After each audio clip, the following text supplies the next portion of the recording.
ഇപ്പോൾ CA വിജ്ഞാപനം ഇറങ്ങി കഴിഞ്ഞിരിക്കുകയാണ്. അപ്പോൾ സമരമുഖത്താണ് LDF ആയാലും UDF ആയാലും. പക്ഷേ CA കേരളത്തിൽ നടപ്പാക്കില്ല എന്ന് പിണറായി വിജയൻ പ്രഖ്യാപിക്കുന്നു. കുറച്ചുകൂടി ഈ വിഷയത്തിൽ ഇടതുപക്ഷം കാണിക്കുന്ന അത്രത്തോളം ആർജവത്തോടു കൂടിയുള്ള നിലപാട് UDF എടുക്കുന്നുണ്ടോ എന്ന് സംശയമുണ്ട്.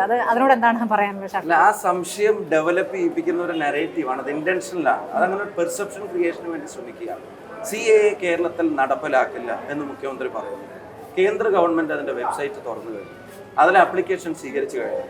അവിടെ കേരളത്തിൽ ആർക്കെങ്കിലും അപേക്ഷ കൊടുക്കണമെങ്കിൽ കൊടുക്കാതിരിക്കുന്ന തടയാൻ നമുക്ക് കഴിയും. കേരളത്തിൽ ആ വെബ്സൈറ്റിൽ അപേക്ഷ സ്വീകരിക്കാൻ പാടില്ലാത്ത മാനദണ്ഡങ്ങൾ വെച്ച ഒരാളെ കൊണ്ട് അപേക്ഷ സ്വീകരിപ്പിക്കാൻ കേരളത്തിലെ ഗവൺമെന്റിന് സാങ്കേതികമായി സാധിക്കില്ലായിരിക്കും, പക്ഷേ ഒരു നയം എന്ന നയമല്ല, അത് വാക്കുകൊണ്ട് ആളുകളുടെ കൂടെ നിൽക്കാൻ ശ്രമിക്കുന്നു എന്നുള്ളത് ഞാൻ ഒരു ചെറിയ സംശയം ചോദിച്ചു. ആ കേസ് കേസ് എടുക്കില്ല എന്ന് ആദ്യം പറഞ്ഞത് ഈ പറഞ്ഞ ആള് തന്നെയല്ല. ആദ്യം കേസ് എടുക്കില്ല എന്ന് പറഞ്ഞു. രണ്ടാം കേസ് പിൻവലിക്കുമെന്ന് പറഞ്ഞത് ഇതേ ആള് തന്നെ. ഇപ്പൊ അവര് തന്നെ പറയുന്നത് അതൊരു ലെങ്തി പ്രോസസ്സാണ്. 2019 തൊട്ട് 24 എത്തി നിൽക്കുമ്പോഴും ഈ CA സമരത്തിൽ സമാധാന സമരം നടത്തിയ ആളുകൾ പൊതുമുതൽ നശിപ്പിച്ചവരല്ല, അസംബ്ലി തല്ലിപ്പൊളിച്ചവരല്ല.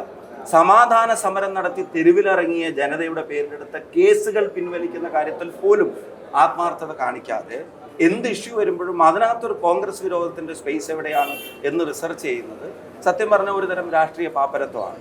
ഇതൊരു ദേശീയ ഇഷ്യൂ തന്നെയാണ്, അതൊരു മതത്തിന്റെ പ്രശ്നമല്ല, അത് രാജ്യത്തിന്റെ നിലനിൽപ്പിന്റെ പ്രശ്നമാണ്.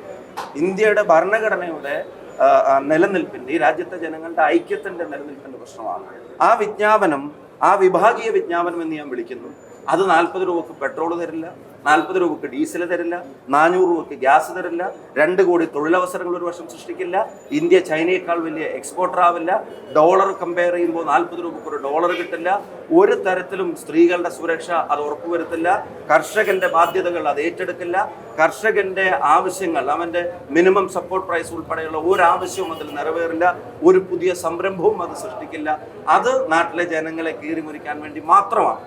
അതിനുവേണ്ടി മാത്രം പുറത്തിറക്കുന്ന ഒരു വിജ്ഞാപനത്തെ സംബന്ധിച്ച് കോൺഗ്രസ് അധികാരത്തിൽ വന്നാൽ അതിന് ആയുസ്സുണ്ടാവില്ല, അത് അറബിക്കടലിൽ താഴ്ത്തും എന്ന് പറയുന്ന ആർജവത്തോടെ കോൺഗ്രസിന്റെ എല്ലാ നേതാക്കന്മാരും സ്റ്റാൻഡ് എടുത്തില്ലേ?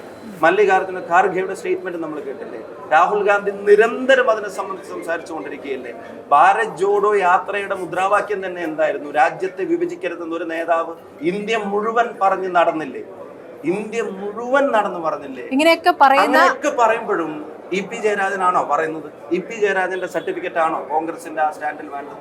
ഒരു കാര്യം ചോദിച്ചോട്ടെ, 60 കൊല്ലം കൊണ്ട് കോൺഗ്രസ് ചെയ്യാത്ത പലതും ഞങ്ങൾ ചെയ്യുന്നു BJP പറഞ്ഞു. ഇതല്ലേ ചെയ്തത് ഏറ്റവും പ്രധാനപ്പെട്ട കാര്യം? ഭരണകൂടം തന്നെ ആളുകളെ വേർതിരിക്കുക.